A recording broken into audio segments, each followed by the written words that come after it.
Moi, je ne suis pas simplement dans le vœu de sanction et on s'arrête. Vous avez bien compris que j'ai deux attitudes qui sont différentes entre ce que pourrait être le premier et ce que pourrait être le deuxième.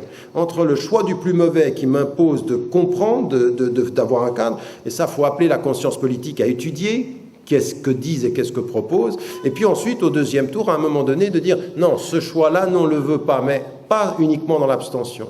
Parce que ça me paraît être problématique, mais pas uniquement dans la sanction.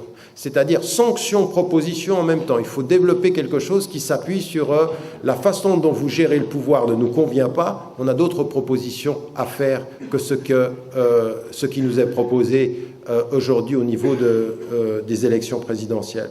Après, la seule chose que je pourrais dire, c'est que je ne suis pas sûr, en fait je suis même certain, qu'il y a quand même un énorme problème. Et que ce problème, il n'est pas du tout d'ordre politique, il est d'ordre psychologique. Je pense que tous ceux qui sont dans cette salle-là et tous ceux que je rencontre, conférence après conférence, rencontre après rencontre, et qui sont des milliers, des dizaines de milliers, en fait, mon grand problème, c'est qu'ils ne se rendent pas compte du pouvoir qu'ils ont.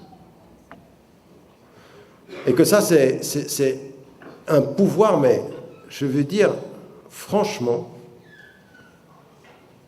cette population-là, de la conscience, et encore une fois, c'est transversal, hein, c'est pas uniquement les indignés de la marge,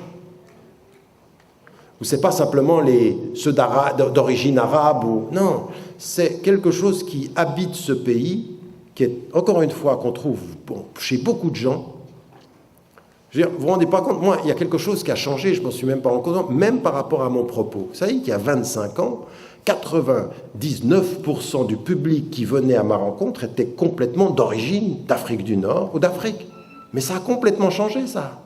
Il y a une ouverture, parce que les gens commencent à... Votre présence sur le terrain, votre connexion avec la population est en train d'ouvrir des esprits de gens qui sont en train de se dire « Attendez, il y a un problème là ».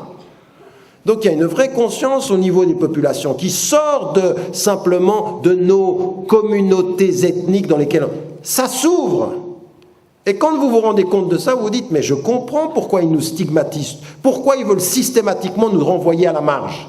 Parce qu'ils savent le pouvoir que l'on a si on se rend compte qu'on est dans le texte. Et donc maintenant, c'est ça qu'il faut se dire, c'est traduire à la population la plus grande note d'espoir qui puisse être, c'est si seulement vous vous rendiez compte, vous étiez conscient du pouvoir que vous avez, du pouvoir de ce contre-pouvoir, du pouvoir de proposition et du pouvoir, parce que c'est vrai aussi, du nombre et de la force de contestation. Si vous preniez conscience de vos moyens, eh bien, vous auriez les moyens de cette conscience-là, de cette conscience politique, de ce changement-là. Et c'est peut-être ça, aujourd'hui, qu'il faut. Moi, en tout cas, je me suis inscrit pendant quelque temps dans ce travail-là, de renvoyer à la base la conscience de sa force. Et d'envoyer au pouvoir la conscience de sa fragilité, qu'on n'est pas dupe. Donc, à partir de là, c'est à chacun d'entre nous qu'il advient de s'équiper ou de s'armer pour pouvoir mener ceci à bien. Merci à vous, bonne soirée.